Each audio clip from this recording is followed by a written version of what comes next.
ఢిల్లీ పర్యటనలో కేంద్ర మంత్రులతో వరుసగా భేటీ అవుతున్నారు సీఎం రేవంత్ రెడ్డి. ఇవాళ మన్సుఖ్ మాండవియాతో భేటీ అయిన రేవంత్ క్రీడాభివృద్ధికి 100 కోట్లు కేటాయించాలని కోరారు. జాతీయ అంతర్జాతీయ క్రీడల నిర్వహణకు తెలంగాణ సిద్ధంగా ఉందని, రాష్ట్రంలో ఆతిథ్యాన్ని కేంద్రం పరిశీలించాలని చెప్పారు. రేపు కేంద్ర జలశక్తి మంత్రితోనూ రేవంత్ భేటీ కానున్నారు. బనకచెర్ల ఇష్యూపై మరోసారి ఫిర్యాదు చేయనున్నారు. ఉదయం వన మహోత్సవంలో పాల్గొన్న రేవంత్ ఆకుపచ్చ తెలంగాణయే లక్ష్యంగా పనిచేస్తామని చెప్పారు.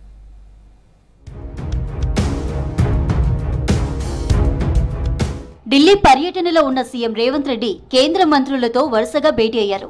మధ్యాహ్నం కేంద్ర క్రీడా యువజన శాఖ మంత్రి మన్సుఖ్ మాండవియాతో గంటపాటు భేటీ అయిన రేవంత్ కీలక విషయాలపై విజ్ఞప్తులు చేశారు. క్రీడా అభివృద్ధికి 100 కోట్లు కేటాయించాలని కోరారు. ఖేలో ఇండియాతో పాటు జాతీయ అంతర్జాతీయ క్రీడల నిర్వహణకు తెలంగాణ సిద్ధంగా ఉందన్న సీఎం ఆతిథ్యమిచ్చే అవకాశాన్ని పరిశీలించాలని మాండవియాను కోరారు. భువనగిరిలో synthetic athletic track, multipurpose indoor stadium, రాయగిరిలో స్విమ్మింగ్ పూల్, పాలమూరు వర్సిటీలో synthetic athletic track, Karimnagar Satavahana వర్సిటీలో మల్టీపర్పస్ హాల్ కు నిధులివ్వాలని కోరారు.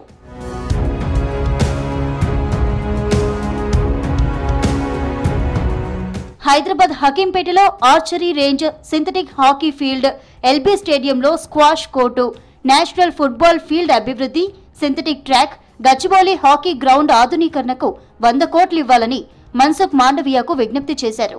2036 ఒలింపిక్ కు దేశం ఆతిథ్యమిస్తే కనీసం 2 ఈవెంట్లను తెలంగాణలో నిర్వహించాలని కోరారు. జాతీయ క్రీడాకారులకు గతంలో మాదిరిగానే రైల్వే టికెట్ రాయితీలు ఇవ్వాలని కోరారు రేవంత్.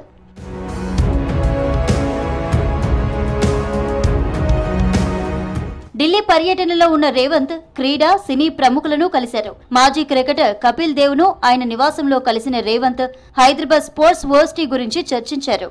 ఇటు నటుడు అజయ్ దేవగన్ ను కలిసి అంతర్జాతీయ ఫిలిం సిటీ ఏర్పాటును ప్రస్తావించారు. ఏఐ సాంకేతికత జోడింపుతో విఎఫ్ఎక్స్, స్మార్ట్ స్టూడియోల ఏర్పాటు, ఫిలిం ఇన్స్టిట్యూట్ ఏర్పాటుకు ప్రతిపాదనలు అందజేశారు.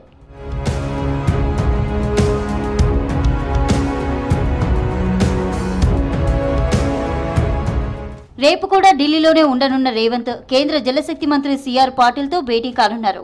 బనకచెర్ల విషయంలో ఏపీ ప్రభుత్వ చర్యలపై ఫిర్యాదు చేయనున్నారు. తెలంగాణకు జరిగే నష్టాన్ని కేంద్ర మంత్రికి మరోసారి వివరించనున్నారు. ఇటీవల ప్రాజెక్టుకు పర్యావరణ అనుమతులు తిరస్కరించిన కేంద్రం వరద జలాలపై ఏపీని లెక్కలు కోరడంతో తెలంగాణ సర్కార్ అలర్ట్ అయింది. దీంతో సిఆర్ పాటిల్ తో రేవంత్ భేటీకి ప్రాధాన్యత సంతరించుకుంది.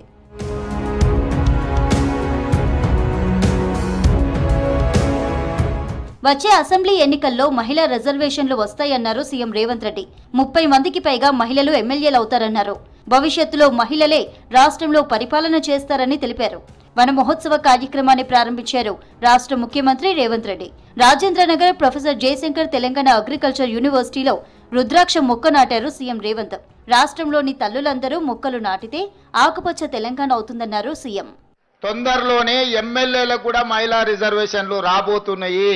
153 సీట్లలో 51 సీట్లు, 33% ఆడబిడ్డలు ఎమ్మెల్యేలు కాబోతున్నారు. ఈ 51కి ఇంకొక 10 అదనంగా కలిపి 60 సీట్లు ఆడబిడ్డలకు ఇచ్చే బాధ్యత నేను తీసుకుంటా.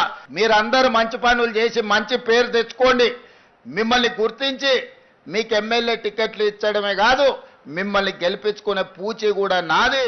మరో పవర్ పాయింట్ ప్రెజెంటేషన్ కు సిద్ధమైంది ప్రభుత్వం. కృష్ణా జలాల్లో ఎవరి హయాంలో దోపిడీ జరిగిందనే దానిపై మంత్రి ఉత్తమ్ కుమార్ ఆధ్వర్యంలోని టీం ప్రెజెంటేషన్ ఇవ్వనుంది. ఎల్లుండి ప్రజాభవన్ లో జరిగే ఈ ప్రెజెంటేషన్ కార్యక్రమానికి మంత్రులు సహా ఎమ్మెల్యేలు, పార్టీ ముఖ్య నేతలంతా హాజరు కావాలని ఆదేశించింది. కాళేశ్వరం తాజా పరిస్థితి, ఎన్డీఎస్ఏ రిపోర్టులో ఏముందనే విషయాలపై నేతలకు వివరించనున్నారు అధికారులు. ఇప్పటికే గోదావరి జలాల్లో అన్యాయంపై ప్రెజెంటేషన్ ఇచ్చింది సర్కార్.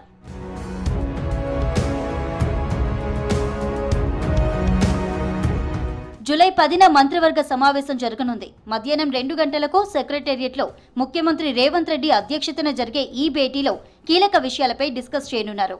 ఇప్పటికే నెలకు 2 సార్లు కేబినెట్ సమావేశాలు నిర్వహిస్తామన్న సర్కార్ దానికి తగ్గట్టు నిర్ణయాలు తీసుకుంటోంది.